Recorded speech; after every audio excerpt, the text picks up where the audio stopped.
The most powerful legal entity ever created by human civilization was designed, from the beginning, to ensure that the people running it could not be held personally responsible for what it does. That is not a critique. That is a description. The limited liability corporation, the structure that employs most of the world's workers, produces most of the world's goods, funds most of the world's governments through taxation, and shapes most of the decisions that determine what the future looks like, was built around a single core feature, the separation of the institution from the humans inside it. The corporation can act, the corporation can harm, the corporation can accumulate and deploy power at a scale no individual human ever could. And when things go wrong, the corporation absorbs the legal consequence while the humans walk away. This is not an accident. It is the design. And understanding why it was designed this way, and what that design produces when it operates at the scale it now operates, is one of the most clarifying things you can do if you want to understand the economic world you actually live in. Start with the problem the corporation was invented to solve. Large-scale enterprise requires large amounts of capital, more than any single person or family typically has. Building a railway, funding an ocean voyage, constructing a factory, these required pooling the resources of many investors. But if every investor in a venture was personally liable for its debts and failures, the risk of participation was unbounded. One bad investment could destroy not just what you put in, but everything you owned. Under those conditions, rational people with money would not invest in large, uncertain ventures. The capital would not pool. The enterprises would not get built. Limited liability solved this. It said you can invest in this venture, and if it fails, you lose only what you put in. Your house, your savings, your other assets are protected. The corporation is a separate legal person. Its debts are its own. You are a shareholder, not a partner. This worked. Capital pooled. Enterprises scaled. The railway got built. The factory got built. The industrial economy became possible in its modern form. Limited liability is genuinely one of the enabling conditions of the material prosperity of the last 2 centuries. The invention deserves its credit. But look at what came with it, because every design choice that enables something also constrains something else, and the constraint here is significant. When the corporation becomes a separate legal person, it develops its own logic, its own imperatives, its own survival instinct that operates independently of the intentions of any individual within it. And the primary imperative built into the modern publicly traded corporation is not to make good products, not to employ people well, not to serve the communities it operates in, not to sustain the environment it depends on. It is to maximize returns to shareholders. This was not always the explicit legal doctrine. For much of the 20th century, corporations were understood to have obligations to multiple stakeholders, workers, customers, communities, as well as shareholders. The idea that the sole purpose of a corporation was shareholder return was crystallized and propagated largely through a single influential paper by Milton Friedman in 1970, which argued that the social responsibility of business is to increase its profits. This became doctrine. It was taught in business schools. It shaped how executives understood their obligations. It restructured how corporations behaved. And once shareholder return became the singular metric, everything else became either instrumental to that goal or an obstacle to it. Workers became a cost to be minimized rather than a constituency to be served. The corporation that replaces workers with automation does not do so because its executives are cruel. It does so because the logic of the institution, the metric by which its success is measured, demands it. The cruelty, if it exists, is structural. The humans inside the institution are implementing its logic, not expressing their character. Communities became locations to be optimized. The factory that moves to where labor is cheapest does not do so because anyone decided to betray the community that built its workforce. It does so because the structure rewards that decision and penalizes the alternative. The executive who refuses to move the factory on moral grounds will be replaced by one who moves it. The institution selects for compliance with its own logic. The environment became an externality. We saw this when we looked at markets. The corporation that pollutes and does not pay the cost of the pollution is not behaving irrationally. It is behaving in perfect accordance with its incentive structure. The cost falls outside the boundary of what it measures. What it does not measure, it does not manage.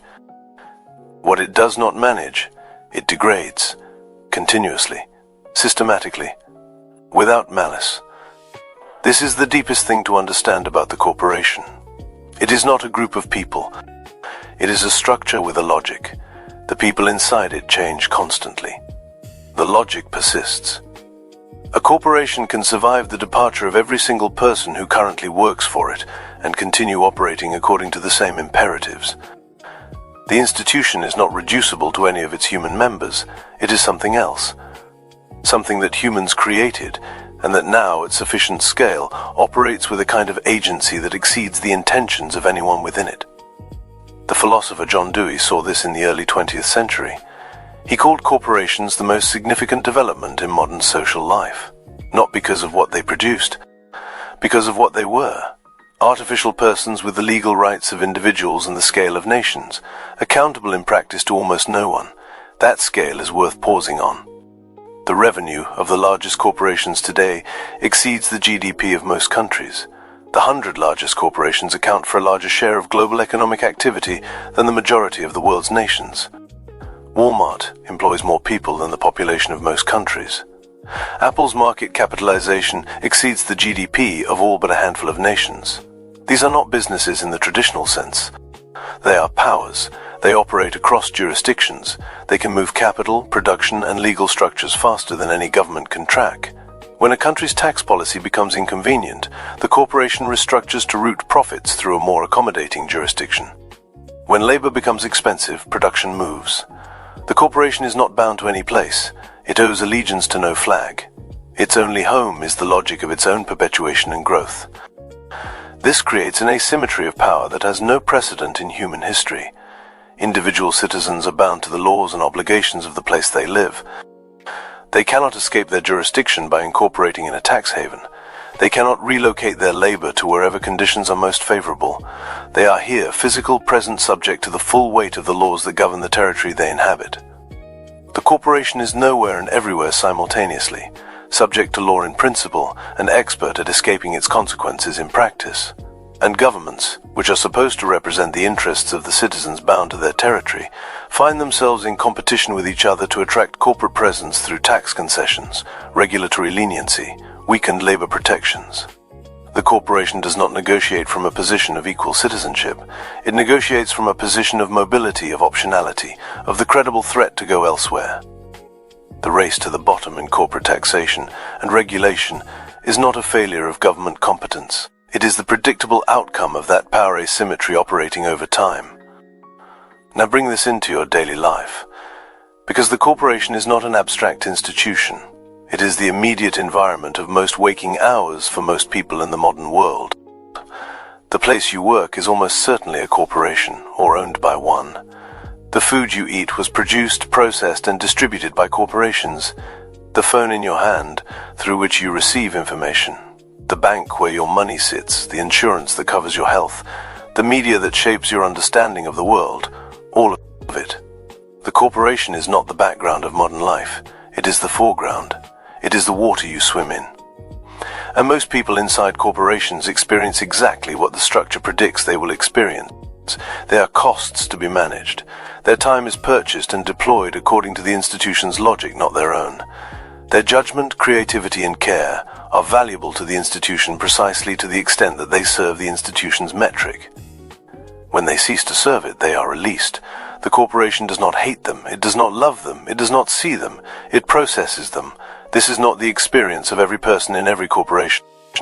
There are institutions that have built genuine cultures of care, that treat employees as ends rather than means, that take their obligations to communities and environments seriously. They exist. They are real, but they exist in tension with the structural logic, not in harmony with it. They survive because their leadership actively resists the pull of the institution's default direction, or because the market happens to reward their approach, or because regulation requires it. The care is a human achievement won against the grain of the structure, not a natural product of it. So what is a corporation? It is one of the most consequential inventions in human history. It enabled the pooling of capital at scale, the building of infrastructure, the coordination of production across distances that no previous arrangement could manage. It is partly responsible for the material conditions of modern life, The medicine, the technology, the food systems, the communications. The credit is real.